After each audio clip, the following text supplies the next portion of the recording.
10-hour drive turned into a 12-hour drive thanks to Toronto traffic. We finally made it into Kingston. Kingston is an extraordinarily nice place, so if you ever get an opportunity to, you get to visit the Canada area, certainly this is one of the places to take a look. It's not so large that you can't get around. It's not so small that you can't do anything. And so it's certainly it could be a destination for sure if you guys are interested in that kind of thing. There's a lot of history. There's a lot of good visitation. There's a lot of good food, as we experienced last night. And also incorporated that is ACCRA Golf Shafts, right? ACCRA Golf Shafts. So if you've ever watched any of the videos, we'll throw a few links up in this direction. If you've ever watched any of those videos, I'm continually building with ACCRA Golf Shafts, right? And right here, this is ACCRA HQ. And every demo day you see the Jim and Lee show, and Lee is in the UK doing the same thing for ACCRA in the UK. So what I have here with me today is Ken. He is the man in charge, at least today. That's right. All right, he's in charge today, and we're just going to throw out some questions. All right. So what we're going to do is kind of the history. We're going to start with the history of ACCRA. So how did ACCRA get started? Well, first of all, thanks, Jim, for coming up and taking the time to come visit here in Kingston. We love having you up. Thanks. But history of ACCRA, well, it goes back to about 2004 when Dave and Gavin, co-founders of the company, overtook ACCRA, and basically they saw a niche in the golf market that the club fitting market. That's what you do. That it was really an underserviced type of market that they would like to start catering to, and so they started ACCRA and built shafts around the club fitting market that would only be available through club fitters. So you wouldn't be able to go into like a big box retailer and buy a driver with an ACCRA shaft in it, which no club fitting involved or anything like that. So they wanted to cater to the club fitting market, and they've done that and built it over the years to the point where it is today. Just for club fitters. So when you see that, when you see a lot of advertising, you see a lot of advertising in the larger OEMs, and this is the greatest little shaft, da da da da da. Well, when you go to guys like me, or even the larger club fitting or companies that are out there now, is that ACCRA plays a pretty substantial role in improving your game. Right? They improve your game because of the models that are offered and in the lines that they're offered, and it's exclusive to fitters, right? So that gives us basically a leg up, so to speak, on OEMs, and on the guys that they're doing it as a business, and it's a great product. If it didn't perform, it would never have made it out. Yeah. And as we're seeing, it's made its way to tour. Yep. Right. So there's plenty of professionals that are playing the product, and the best, what they always call it, the best testimony is when you're not getting paid to play it. That's right. Yeah. So and that's happening, right? That's happening quite a bit. That's been good. So just to keep everybody informed, what are the major lines that we have with ACCRA? With ACCRA, our main lines are our I-Series line, which comprised of iron shafts, wood shafts, hybrid shafts, fairway wood shafts. We also have our FX line, which is probably our most vast line, which incorporates several different launch categories, and still have the driver shafts, the fairway wood shafts, and the hybrid shafts, all in multiple weights and flexes. And so it gives club fitter a very good opportunity to fit just about anybody in the market. And then we have our Tour Z line, which is our TZ5 and our TZ6, which was just introduced this year. Had a lot of success on tour with those shafts. And then we do have some boutique kind of brands. Our Toursy RPG is one of our highest end shafts that we have and is being used on tours around the world. So starting from the top and moving back, who would be the person that we would want to find that would get the most benefit out of an RPG shaft or a TZ series shaft? Who would be those guys? Well, typically, we interrupt this regularly scheduled programming to let you know that I had technical difficulties. In talking with Ken, the camera did record the body of time. However, when it downloaded, it only downloaded like 5 minutes of it. I don't know, but tried to recover it for a few weeks now, and it didn't work out. So I'm putting this in here as kind of helping Ken out. Now, we were talking about the lines of shafts, right? The lines of shafts that they have. And they have the Tour Z, TZ, RPG, are what would be their upper end shafts. And again, for the stronger players, but not necessarily everybody, hence the reason why you go get fit, right? And they have their different characteristics for high, low ball flight, feel, that kind of stuff for the different types of players. Middle line is the FX line, multiple weights, multiple flexes, families of shafts where you can get the fairway and the hybrid is an excellent line. It has high quality materials, low resin contents. I just think this is the best feeling of the three lines of the shafts. The I Series is probably the most popular based on the price. It also has the family of shafts, the fairway, the hybrid that go up and marry with it. It has different weights and flexes within it, just different materials, and hence the reason why it's that way. Now, the best thing that ACCRA does is that they sell to fitters, certified fitters. And that's the best part about this. That makes this an exclusive shaft so that fitters like me can make sure that you get the best golf possible for you. That's the reason why we do that. Now, I just took 10 extra minutes and I shrunk it down, and along a lot of extra questions that we threw in there, but you'll get the gist of it as we go through the other stuff. Again, thank you to Ken and the folks at ACCRA for allowing me the time up there. And let's go see what else they have in store.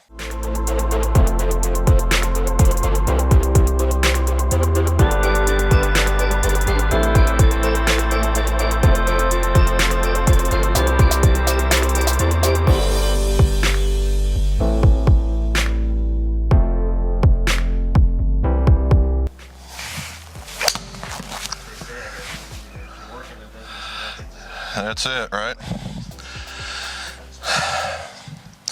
So 172, 180, that's pretty standard for a 6-iron for me. So what I really wanted to try was the FX 2.0 and the Epic. My connectors don't work, so I'm taking this opportunity.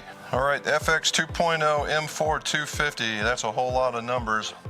Basically the FX, as we talked, 2.0 the model, M4 the flex, and 250 basically frequency is what I'm gonna say.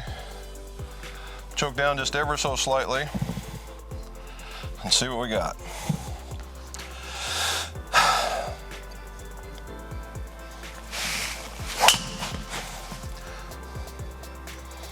Push, I felt that.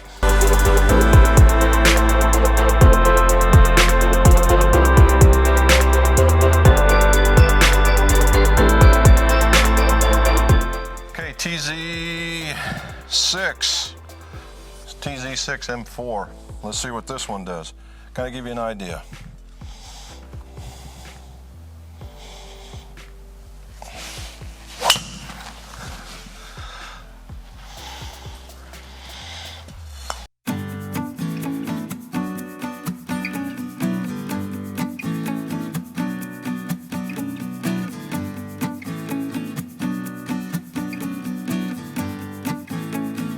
So kind of give you the idea of the differences, there is a significant feel difference when you get through this one. You can feel that this one is for the guy that, stronger player, of which I'm not.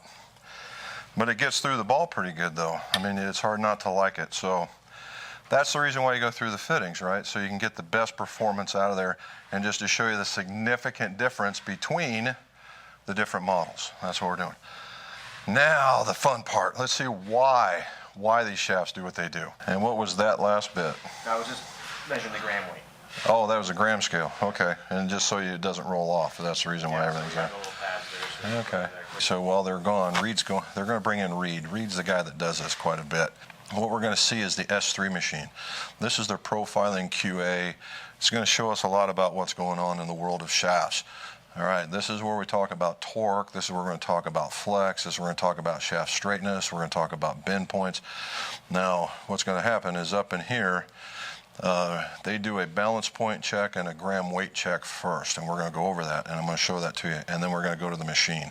So stay tuned. This ought to be good. Now we have Reed. We were actually breaking him out of the office, and Reed's going to show us the S3, and Ken's going to help describe what's going on as well.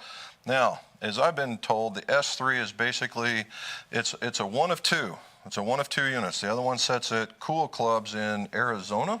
That's correct. Okay, in Arizona. And so what's happening is there's a lot of information sharing going on here. All right, for those of you guys who don't know, Mark Timms is big with Cool Clubs. In fact, he is the man when it comes to that stuff.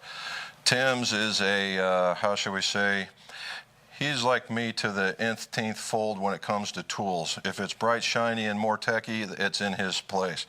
And that's just the way he is. Good guy, hell of a good golfer. We talked actually Hickory Golf at one time, which is just kind of just the opposite of this.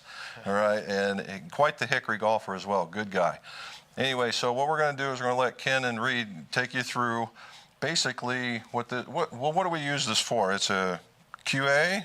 It's a QC tool, quality control, as well as it helps us research and design shafts.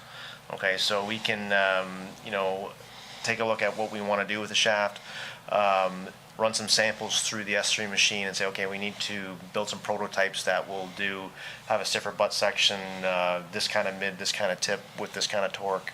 We'll have prototypes made up. We can get them back from Japan, run them through the S3 again to make sure they're going to hit the tolerances that we want out of a shaft when we're building a certain kind of to an EI profile or something like that. If it's still not there, we go back to production until we get to the point where, yes, this is the shaft we want to bring to market, and then we come up with graphics for it, and then we mass produce it. Okay, so let me get out of the way. Okay, so we got Reed here. We're gonna run one of our RPG shafts through the machine for you. We've already tested the balance point on this shaft as well as measured the gram weight of it to make sure it's within our tolerance of those two things. So Reed, have at her there. We'll explain how it goes. Yeah, so each S3 shaft that we run through has an identifier number as well, which we plug into the computer, and what it allows us to do, it allows us to have a tracking on each shaft that's gone through the S3 machine, and it's also a service we can provide to our customers as well. So what he's going to do is he's going to input all the variables into the machine that you can see here.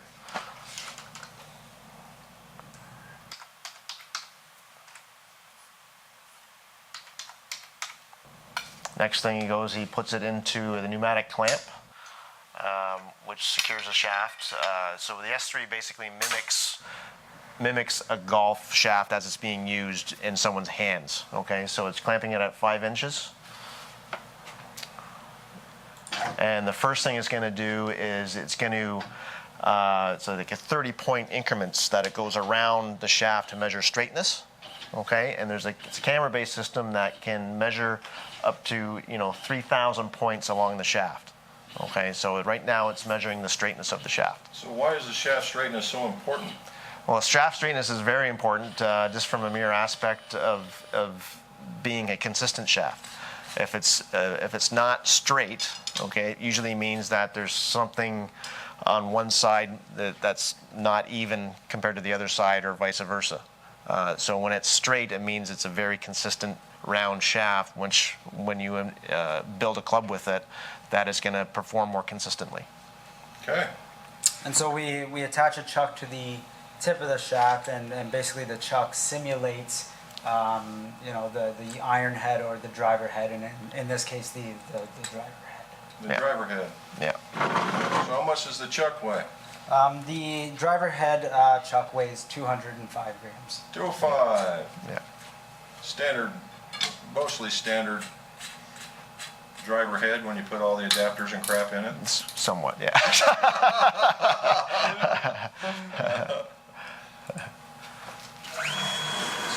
machine's grabbing it, and what's it going to do now? So it's applying it's deflecting the shaft. I think it was 4 inches. Okay, and then it's again spinning the shaft, and there's a pressure sensor on this that is measuring the pressure it takes to maintain that deflection. So you're doing a There. digital deflection.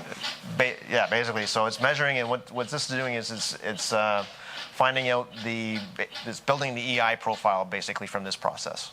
Okay, and measuring the inconsistency, any kind of inconsistencies using the camera as well around the shaft. Now, if you found out where it says, hey, this isn't that straight, have you found out that maybe that's where the pressure or the thing changes a little bit? That deflection pressure that you're seeing? Yeah, so I mean that is an indication that there might be something that's not quite uniform. Now it's doing the frequency, and it'll do the frequency 3 times. And just in any one particular axis or in different axes? Different. It does it three different axes around the shaft. So, and then it'll take an average of those as well.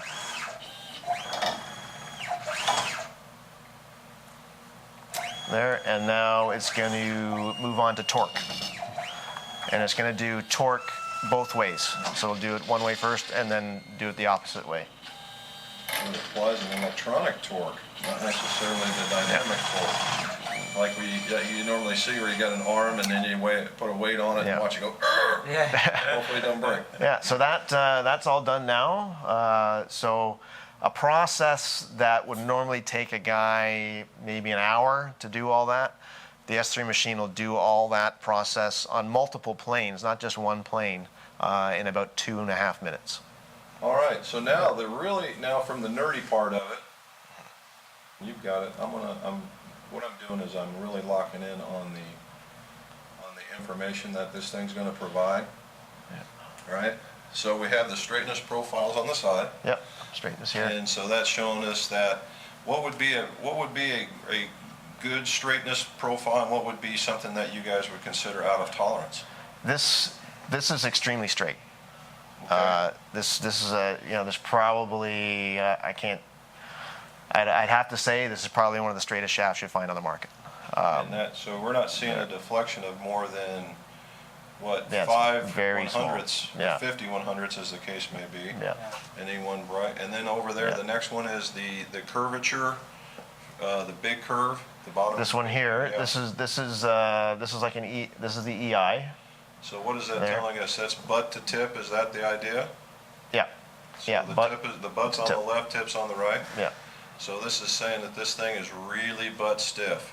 But yeah, so this is the 4 series, so it is stiffer in the butt section and the tip section compared to the 3 model in the RPG as well. Then you're There. seeing as the blue line is starting to come up a little bit, so it's telling you that the tip sections. What's the green line say? Is that the constant? That's the I'm not sure actually what that one is, that's to be the honest with you. deviation. Yeah. That's the deviation. Of course, Yeah, that's what it you know? says. Yeah, constant. All right, so Yeah. as we were talking earlier, that's what it's for, right? It's for that dude that's extraordinarily aggressive in his transition. Yeah, it's very, very butt stiff and very, Yeah. very tip stiff. So this consistency profile is an important one. This is one of the ones that we always look at when we're QCing shafts. Is it's a very even line here, so you're getting a very high consistency factor. So all the RPGs, we run every RPG through here, and Tour Z products and things like that, and we're always going to get 98 or higher out of 100 on these shafts. So you're saying we're 98% straight. Yeah, Yeah. 98%. Yeah, all around 90%. Yeah. 98% on that So shaft. now the deflection with the middle graph there that's going down, it disappears behind your block, but so what is that telling us? That's deflection profile, deflection and EI profile. There's a relation there. I'm not the engineer, so I don't know exactly where that plays in, but it is an important factor as well that we do look at there. Looks like it's with the fact that it's a little straighter, not curving with the green, that it looks like it's very, very stiff in its profile from the butt to the tip. Yeah. So this comes from when it does that bend, the initial bend, there, and then it spins the shaft around. All generates this as well as this. The matching part of it, Reed puts in all that information, you get all that Yeah. together, and so does somebody call back and go, holy smokes, this was like the best shaft ever, and I want another one just like it. So do you guys have your, like a database of those, or do you measure Yeah. until you find one? That's correct. Yeah, there's a whole running database.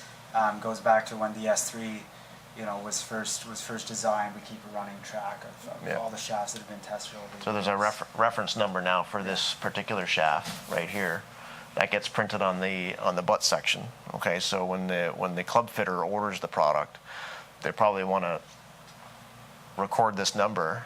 So if their customer does come back and say, yeah, I need another one, I want it exactly the same, we can use that reference number to work back to and then find an exact match to that shaft.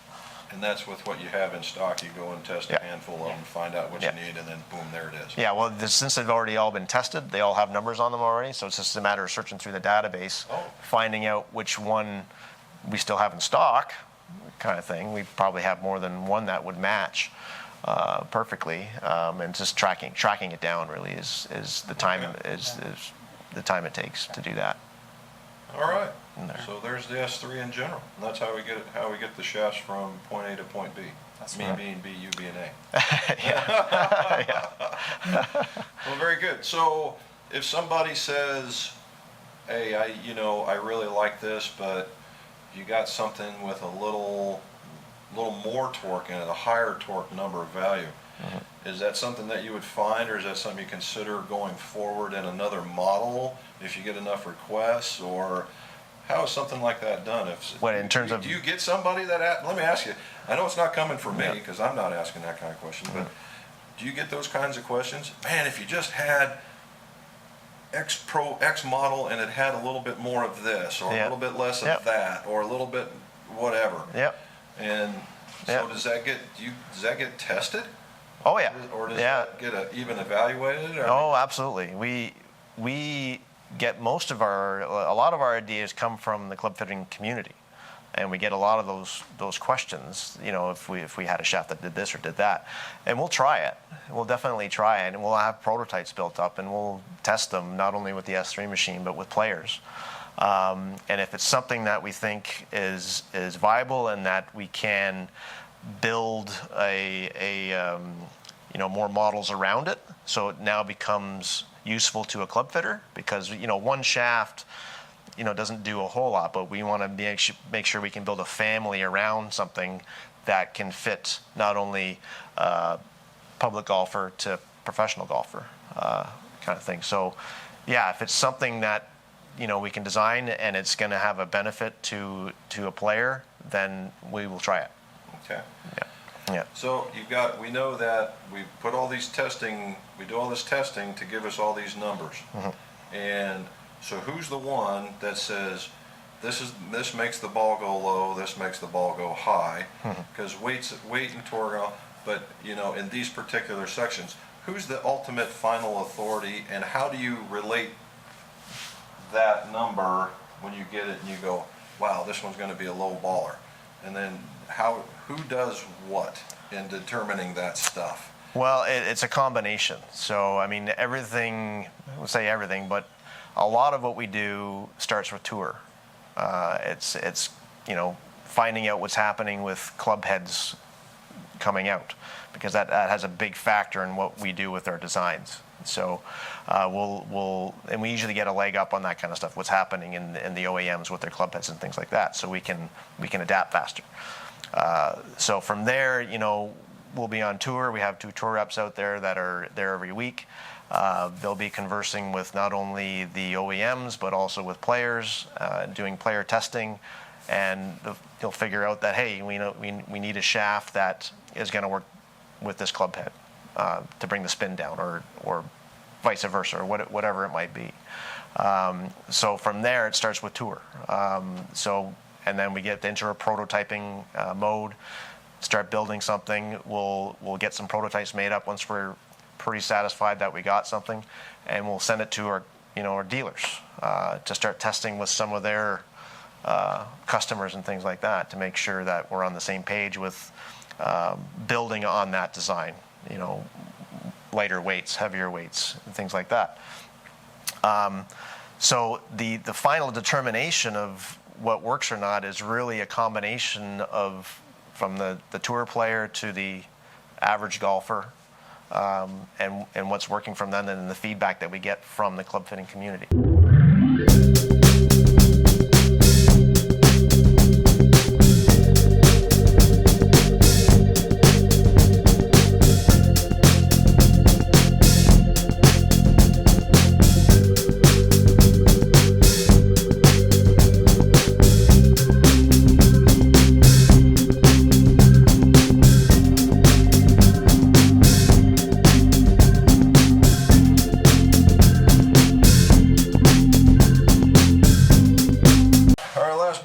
Is, you know, I'm in Ohio, they're in Canada, they have the electronic ordering process, plus we like to give them the phone calls. And so we're going to just take you really quick, you know, let's say I call in, somebody wants an order. Jeff here, look at that, right there. They want to order something right there. And how that goes from point A to point B. So when you go to order it and when it gets ready to go out the door. Again, I'm going to step out. I'm going to let Jeff tell you about how he does it because, well, he's the guy that does it. So let's have at it. Sure, yeah. So basically, all of our orders, there's basically three main ways that we take orders. Obviously over the phone, emails, and we do have an online ordering system as well for our dealers. Basically, calls come in, emails come in. We take down whatever shafts that our dealers are looking for, input them through our database, dispatched back to our warehouse in the back, where those guys work very hard to pick and pack the orders, ship them out the same day, get them out to our fitters so that they can build them up for you guys.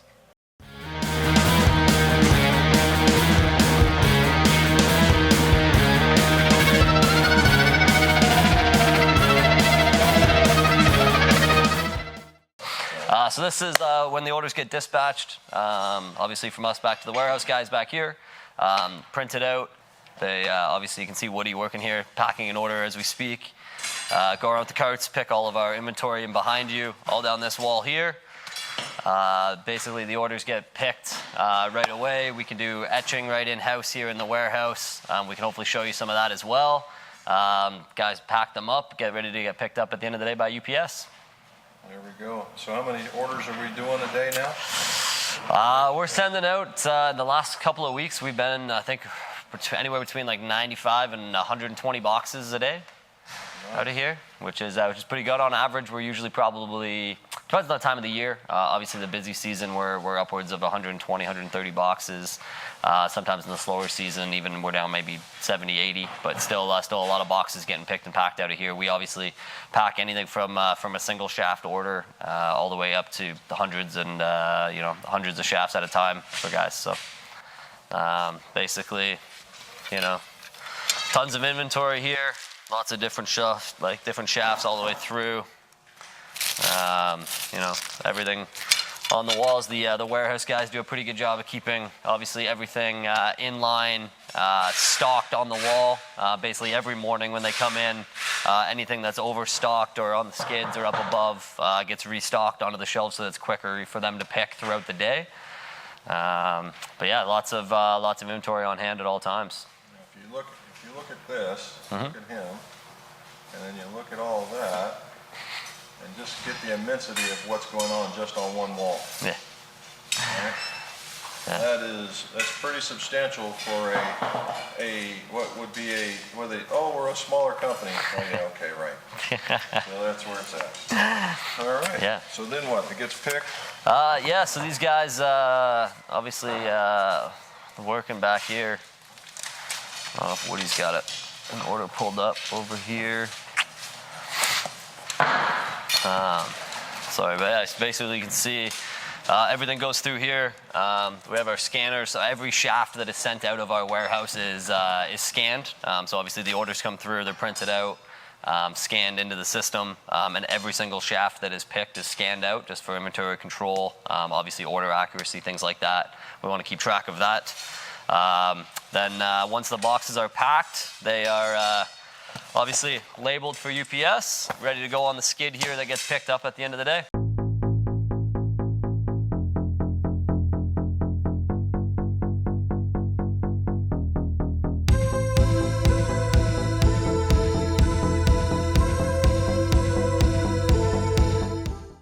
Okay, got back from ACCRA. Big thanks to Ken, Dave, Jeff, Reed, and Michelle.